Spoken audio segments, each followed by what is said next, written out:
High বন্ধুরা, তোমরা কেমন আছো? আশা করি খুব ভালো আছো। তো তোমাদেরকে কিছু কথা বলতে এলাম। তো আমার মানসিক কিছু প্রবলেম ছিল, তাই ঠিকঠাক তোমাদেরকে ভিডিও দিতে পারিনি। তো তোমরা তো কেউ কমেন্ট করছো না যে দিদি ভাই তুমি কেন ভিডিও দিচ্ছ না, কেউ কমেন্টও করছো না।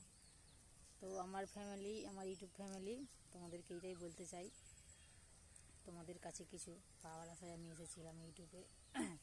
তো আমি দিন 15-20 ঠিকঠাক ভিডিও দিতে পারছিলাম না। তো তোমরা কেউ আমাকে এইটুকু জিজ্ঞেস করছো না যে দিদি ভাই তুমি কেন ভিডিও দিচ্ছ না। তো আমার এইটাই কষ্ট হচ্ছে যে আমি কি বলবো আর বুঝতে পারছি না। তো আমার ইউটিউব ফ্যামিলি তো আমাকে কতটা ভালোবাসে সেটা আমি দেখলাম। আমার মায়ের শরীরটা খারাপ ছিল, হাসপাতালে ছিলাম, সেখানে 3 দিন 4 দিন ছিলাম। তো আমার এমনিতেই শরীরটা খুবই খারাপ, তবুও চেষ্টা করছি ভিডিও দেওয়ার, ভালো থাকার, কিন্তু ভালো থাকতে পারছি না, জানি না কেন। কিছু আমার প্রবলেম রয়েছে, তোমাদেরকে সেটা বলতে পারছি না ক্লিয়ারভাবে। তো একদিন আমি সব কথাই বলবো, আমার জীবনের যে কী কাহিনি, আমি এখন সেটা বলবো না, সেই দিনটা আসলে আমি ঠিক তোমাদেরকে বলবো, ঠিক আছে? কিন্তু আমি এখন যা মানসিক শারীরিক প্রবলেমে যাচ্ছি, তো আমার প্রচণ্ড কষ্ট হচ্ছে। তো আমি সেটা তোমাদেরকে ক্লিয়ারভাবে বলতে পারছি না। তো একদিন তো আসবেই তোমাদেরকে কথাটা বলার, একদিন সময় আসবে। তো তোমরা আমার ফ্যামিলি, আমার ইউটিউব পরিবার, তো তোমাদেরকে আমি তো বলতেই পারি আমার জীবনের কি কাহিনী, আমার জীবনের কি ঘটনা, আমি তো বলতেই পারি। তো একদিন আসবেই নিশ্চয়ই আমার জীবনের যে ঘটনা, সেই তোমাদেরকে আমি সেটা বলতে চাই এবং বলবো, ঠিক আছে? তো আমি যেই দিন কয়েক ভিডিও ছাড়ছিলাম না যে দিদি ভাই, আমার যে সাবস্ক্রাইবার হয়েছে অনেক, কত বলতে পারছি না, ঠিক বলতে পারছি না নয়, প্রোফাইলটা সবসময় তো চেক করা হয় না, তো তবুও হবে। তো আমার ঠিক মনে নেই, বলতে পারছি না। তো তোমরা যারা আমাকে ভালোবাসো, যারা আমার ভিডিও দেখো, তারা তো নিশ্চয়ই জানো যে আমার কত সাবস্ক্রাইবার হয়েছে। তো প্লিজ বন্ধুরা, আমাকে তোমরা অবহেলা করো না, আমার পাশে থেকো, আমাকে সাপোর্ট করো, তোমাদের সাপোর্ট চাই। তোমাদের সাপোর্টে আমি এতটা এগিয়ে এসেছি, আরও এগিয়ে যাব, এইটুকু আমি আশা করি তোমাদের ভালোবাসাই। তো আমার এইটাই মনে দুঃখ, এইটাই কষ্ট যে আমি দিন 15-20 ভিডিও দিতে পারি না। তো তোমরা কেউ একটা আমাকে কমেন্ট করে অন্তত বলছো না যে দিদি ভাই কেন ভিডিও দিচ্ছ না, ভিডিও দাও না, কেন ভিডিও দাও না, এটা তো কেউ একটা কমেন্টে বলছো না।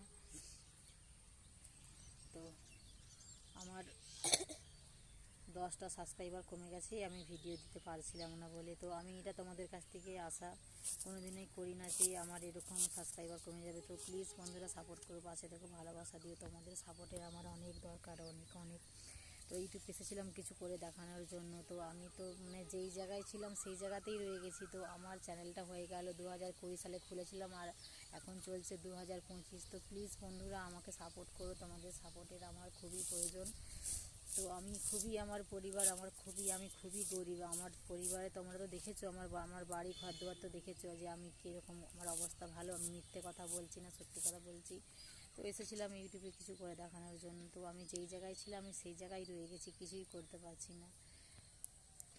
তো প্লিজ তোমাদের কাছ থেকে আমি এইটুকু আশা করি অন্তত, যে আমাকে তোমরা ভালোবাসা দিও, যে দিদি ভাই তোমাদের কীরকম ভিডিও পছন্দ, আমি তো সেরকমভাবে ভিডিও দিতে পারি না, কিন্তু তবুও তোমরা বলতে পারো বন্ধুরা যে তোমাদের কীরকম ভিডিও পছন্দ, তাহলে আমি সেই রকম দেওয়ার চেষ্টা করব। তো প্লিজ প্লিজ প্লিজ বন্ধুরা সাপোর্ট করো, আমার পাশে থেকে ভালোবাসা দিয়ে, তোমাদের কাছে আমি এটাই আশা করি, ঠিক আছে? আর এর বেশি আর কিছু বলতে চাই না। তো চলো রাখছি, ঠিক আছে? আমার মনের অনেক কিছু কথা রয়েছে, আমার জীবনের কত ঘটনা রয়েছে, বলতে চেষ্টা করি কিন্তু বলতে পারছি না, কেননা একটা ভয় মনের মধ্যে বাসা বেঁধে গেছে, ঠিক আছে? সেই ভয়টা সবসময় কুরে কুরে খাচ্ছে, ঠিক আছে বন্ধুরা? আমি মিথ্যে কথা বলছি না। তো আমি একদিন বলবোই, আমার সময় তো আসবেই, আমি একদিন ঠিক তোমাদেরকে বলবো আমার জীবনের কাহিনী। তো চলো বন্ধুরা, আর কিছু বলছি না। যদি দিদিভাইকে ভালোবেসে থাকো, দিদিভাইয়ের পাশে থাকতে চাও, তো আমার চ্যানেলে গিয়ে আমার চ্যানেলটা সাবস্ক্রাইব করে দিও, পাশে থাকলে খুব ভালো লাগবে আমার, ঠিক আছে? চলো রাখছি, আর কিছু বলার নেই, চলো।